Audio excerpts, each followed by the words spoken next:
name is Whitney McCurry. I'm the Public Information Officer on the Pearl Fire.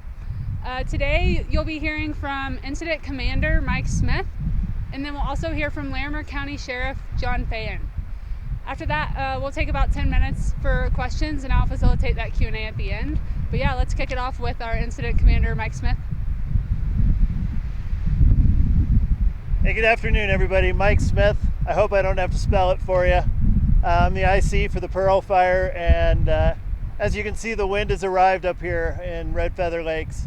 Currently, the fire is at 128 acres.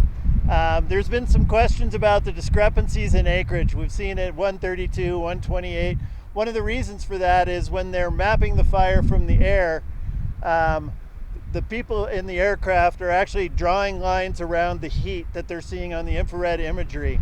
And when we get spot fires outside of the line, some people are drawing lines around those spot fires, but as we get more accurate mapping, they actually exclude that spot fire and just include the acreage of that spot included with the fire. So that's why the acreage has come down. It's just more accurate mapping. Today's been a pretty good day so far. The wind just showed up here in the last half hour, but we've had multiple aircraft. We've been using helicopters. We've been using what's called a scooper, which is an aircraft fixed wing aircraft that can fly down, lands in a lake, picks up water and comes back. It can actually put a lot of water. They fly in 2s and 4s, and they can put a lot of water on the ground really quickly. So they did a lot of good work up there. We've seen no perimeter growth today, which has been a really good thing, but this wind is going to present some challenges. But we do have multiple resources up on the fire currently. I know we're well over 100 people. I don't have an exact number right now because we've had so many people coming in today. But we'll continue to work on structure protection, going through the neighborhoods around the fire, doing as much as we can to prepare those houses in case fire were to come into the area. And up on the fire, we have some heavy equipment starting to work around the fire. We have crews digging hand line, cutting trees, and then starting to chase down some of those spot fires. Like I said in my video this morning, our main focus right now is basically on the side of the fire that is closest to the structures. So we're really focusing on structure protection. That's where the majority of our emphasis is going. Off to the north and west end of the fire, we're actually not even staffing it yet because there's no values at risk, and our highest priority is those potential homes that could be impacted.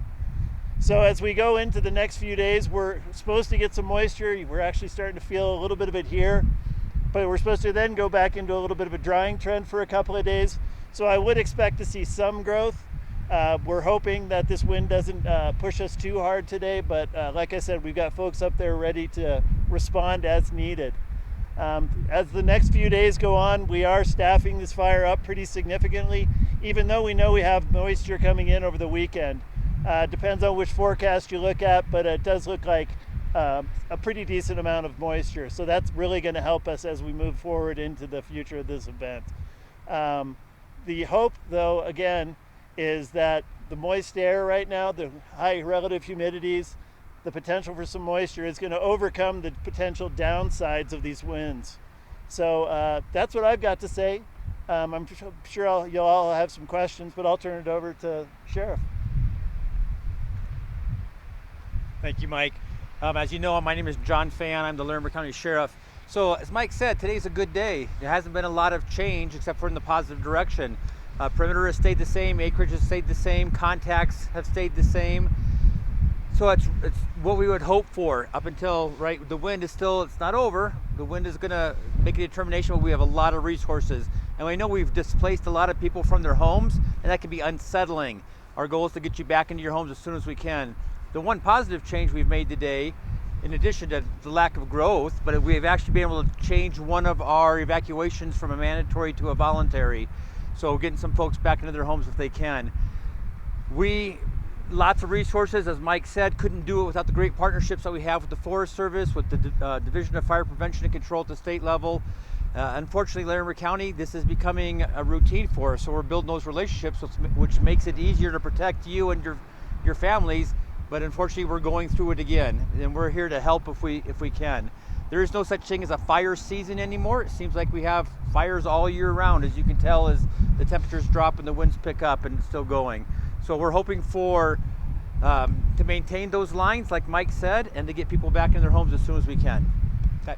And I'll turn it back over to Mike or open it up for questions. Is this a favorable wind? Is it coming, is it downsloping? Is this a favorable wind? It is not a favorable wind. Unfortunately, it is a westerly wind, and all of the structures are currently to the east of the fire. But we knew that with the forecast for today, and that's again why we're putting so much emphasis on prioritizing the neighborhoods and making sure that we've done as much work as we can to A, secure the fire perimeter, and B, do as much work as we can to prepare those homes if they were to be impacted by fire. Mike, do you have an update on containment? Currently, we're still at 0%. I think we'll see that change, especially with some moisture come in. I don't think we'll see it change drastically, but I would expect probably by end of shift tomorrow, we'll start to show some containment on the map. Some people might say, oh, 128 acres is small. You guys have multiple scoopers flying. You got helicopters. You got how many people now working on it? I mean, you guys are concerned about this continuing to spread into Red Feather Lakes or wherever it might go. Well, absolutely. It's all about values at risk is how we drive our decision making. So we sit down with the sheriff and the Division of Fire Prevention Control and our partners around the area and make sure that we understand what the values are at risk, not just the homes, but what's out there. Is there critical infrastructure? Is there watersheds? We go through and we look at all of those different priorities, and then we say, okay, this is where we need to focus. And west winds at 40 miles an hour after what we saw this fire do yesterday, absolutely we're concerned, but we're also prepared to face any of the adversities that might come our way. You said you were upstepping it. How many are you at now? How many people? As I said a few minutes ago, I'm not sure. We're well over 100, and there's more coming. We've got multiple crews coming in from out of state, and I think currently the number is probably around 125, but that would be a little bit of a guess, just because it's been so fluid today. My final question for you, I know that we're looking forward to more rain and hopefully some more moisture, even snow potentially. Yep. Can you talk about how hot and dry it's been here over the last couple of weeks? I know that we haven't had a whole lot of moisture this summer here. How does that fuel play into what you're dealing with now? Well, it's been an interesting summer. We've had areas that have been pretty wet throughout the summer, and within a few miles it's been like almost historically dry. So it's hard to say that it's been a wet summer or a dry summer because it's been so variable. During the Alexander Mountain Fire, there was standing water in Estes Park, and down in Alexander, down at the bottom of the canyon, it was literally historically dry. So it's just been really patchy, so that it's always challenging trying to figure out exactly what the fuel moistures are in the areas of the fire. But we do constantly pay attention to that. We have people out sampling those fuels on a bi-weekly basis, and that helps us prepare for what kind of conditions we're going into. But this has been a challenging summer because it hasn't been normal. Normally we'll see widespread rains or widespread dry, not as patchy as it has been. This might be a little more tailored for the sheriff, I'm not sure, but when it comes down to the cause, we know human cause, we know on private property. Do we have any more specifics around what that was? So nothing that we talked to the gentleman. We know who caused it. We've spoken with him. We're verifying stories at this point, so the investigation teams are still in there. We're not willing to talk about exactly what we're learning at this point in case it changes and evidence takes us some other direction. So. Are the aerial assets grounded? And what's their threshold? It varies by aircraft, but between the fixed wing and the rotorcraft. But yeah, they were all grounded about an hour and a half, 2 hours ago due to the incoming cells and this. In terms of that area that was changed from voluntary or mandatory to voluntary, was that because of the direction of the fire?